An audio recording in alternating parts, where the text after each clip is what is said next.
실제로 겪은 실화를 바탕으로 한 검통 공포라디오. 오늘 들려드릴 이야기는 시청자 로데오 대용님이 보내주신 이야기로 현재 재직 중인 회사에서 영국으로 장기간 파견 근무를 했던 당시 겪은 이야기라고 합니다. 과연 어떤 이야기일지 지금 바로 알아보도록 하겠습니다. 저는 현재 누구나 이름만 대면 알만한 대기업에서 근무를 하고 있는 현실판 꼰대입니다.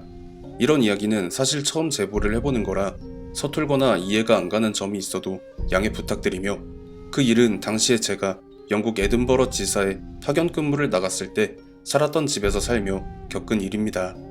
제가 살았던 그 집은 에든버러 예술대학에서 그리 멀리 떨어지지 않은 곳이라 유동인구가 많은 편이었고, 당시엔 아랍 계통의 인구가 지금과 비교하면 현저히 적었기 때문에 치안도 나름 괜찮았던 곳이었습니다.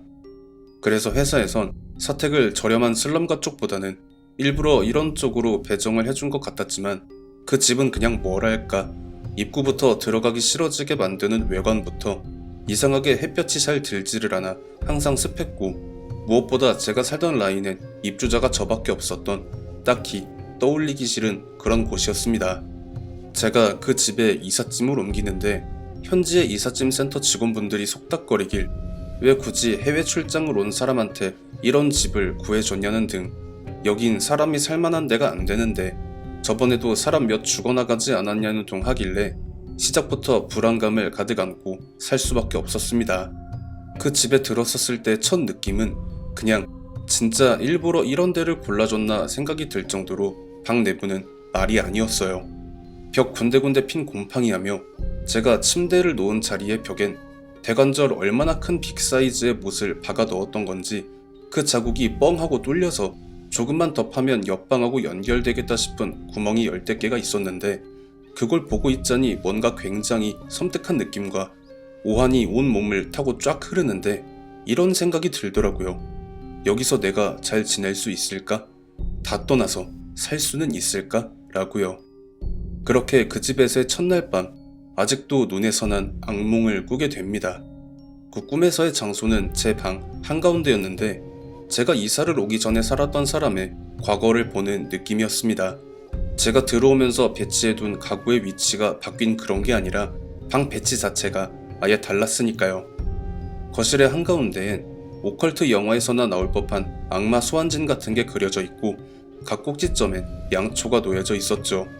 그리고 그 소환진의 한가운데엔 어린 여자아이 하나가 양팔과 발이 묶여서 입이 틀어막힌 상태로 떨고 있는 게 보였습니다. 여기에 더해 그 소녀를 에워싸고 있는 검은색의 코트 같은 걸 입은 남녀 8명 정도가 영어는 아닌데 여하튼 처음 듣는 말로 시끄럽게 중얼거리며 맞잡은 손을 올렸다가 내렸다가를 반복하는데, 갑자기 그 소녀의 입을 막고 있던 헝겊이 흘러내리면서 소녀가 입에서 검붉은 피를 한 움큼 토하는 장면이 연출되길래 제가 이 미친 새끼들이 지금 뭐하는 짓거리야? 하면서 그 사람들에게 소리를 지르는 순간 그들이 일제히 저를 노려보는 그 눈동자가 검은 자위가 되게 길고 가늘었고 흰 자위 부분은 온통 붉은색이었습니다. 그리고 잠에서 깨어났죠. 보통 꿈이라는 게 한 사람의 생각이나 불안감을 반영해서 보여진다는데, 아무리 제가 그 집에 대한 첫인상이 영 아니었다라고 하더라도 이 무슨 말도 안 되는 개꿈인가 하면서 대충 씻고 출근을 해서 현지의 직원들과 저처럼 파견을 나와 있던 한국 사람들과 안면을 텄는데요. 파견직 중 저보다 3년 선배였던 방대리님이 사택 어디로 배정받았냐고 묻길래 어디 하면서 주소를 말해줬더니 표정이 싹 굳습니다. 이주임, 거기서 이상한 꿈 안 꿨어? 나도 원래는 사택이 거기였는데 첫날에 웬 개꿈 하나 꾸고 나서 바로 바꿔달라고 했었거든? 그 말에 저도 제가 전날에 꿨던 꿈을 설명하면서 몇 호였냐고 물어봤는데요. 방대리님이 딱 하루 살았던 그 방의 호실은 당시 제가 배정받은 사택의 호실과 정확히 일치했으며, 벽에 난 구멍들이나 여러가지 불편한 점 등을 제가 보고 느낀 것과 똑같이 말을 하시기에 여기서 저는 뭔가 뒤통수가 따끔하고 얼얼한 느낌을 받을 수밖에 없었습니다. 바꿔달랜다고 바로 바꿔줬습니까? 당시 방대리님은 자기가 운이 좋게도 본인이 파견을 나온 첫날 본국으로 복귀를 하는 선배가 있었기에 그 방으로 바로 바꿀 수 있었다며, 아마 자기가 알기로는 모든 사택이 전부 다 들어차 있어서 바로 교체는 힘들 것이라는 말을 하셨었죠. 결국 바뀌는 건 아무것도 없다라는 실망감을 안고 퇴근한 저는 아직 다 풀지 않은 짐가방을 뒤적거려서 성경책과 묵주 그리고 십자가를 꺼낸 다음 성경책은 제 노트북 탁상 위에, 묵주는 거실 선반 위에 올려두고 십자가는 제 침실에 걸어두면서 앞으로 여기서 사는 동안 별탈이 없기를 기도했습니다. 저는 그 행동이 그들의 심기를 제대로 건드렸으리라곤 전혀 생각하지 못했습니다. 사악한 기운은 성스러운 기운으로 누른다라는 아주 보편적인 종교적 관점과 해석에 따른 그 행동이 그런 미쳐버린 상황을 불러올 줄은 몰랐던 것이었죠. 그렇게 둘째 날이었던 그날은 첫날과 같은 개꿈은 꾸지 않고 아주 편안하게 꿀잠을 자고 일어났는데 거실로 나간 저는 순간 제 눈을 의심할 수밖에 없었습니다. 분명 첫날과 바로 전날엔 전혀 본 적 없던 희꾸무리한 하얀 원형으로 된 그림이 거실 바닥 한복판에 떡하니 있었기 때문이었습니다. 언제부터 이런 게 있었지? 하면서 그 그림을 유심히 보던 저는 첫날 꿨던 그 개꿈에 나왔던 그 이상한 소환진이 떠올랐고 곧장 등 뒤를 타고 흐르는 섬뜩한 느낌과 함께 침실 쪽을 돌아봤는데요.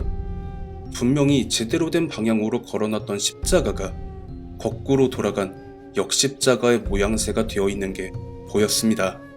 저와 같은 종교를 믿는 사람들에게 역십자가가 의미하는 바는 그야말로 신성모독 그 자체인데다가 첫날 꿨던 꿈에서 봤던 그 불길한 의식 장면에 더해서 거실 바닥에 고스란히 남아있는 의식의 흔적은 그 순간 저를 밑도 끝도 없는 공포의 나락으로 몰고 가기에 가히 부족함이 없는 상황 그 자체였던 것이었습니다.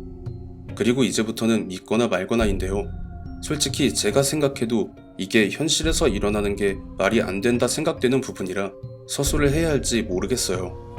그 소환진이 돌연 점점 희꾸무리한 상태에서 조금씩 그 색감이 선명해지더니 그 한가운데에서 사람인지 유인원인지 모를 팔 한 짝이 꿈틀거리며 나오는데 그걸 보고 있던 당시 상황에도 내가 지금 극도의 스트레스 때문에 환영을 보는 건가 착각이 들 정도로 사실적으로 보였습니다.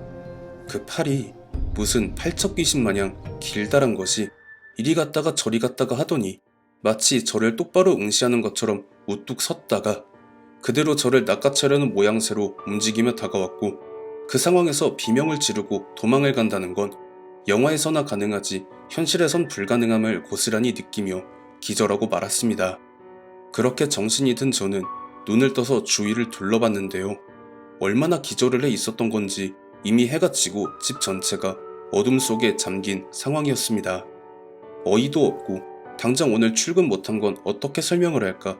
갑자기 소환진에서 2m짜리 침팬치 팔이 튀어나와서 그거에 공격당해서 출근을 못했다라고 하면 당연히 다들 미친 사람 취급할 게 뻔한데 어쩌지 하며 고민을 하면서 일어나려고 몸을 움직이는데 마치 가위에 눌린 것처럼 동공을 제외한 신체의 모든 부위가 무언가에 의해 단단히 고정이 된 것처럼 움직여지지 않더라고요.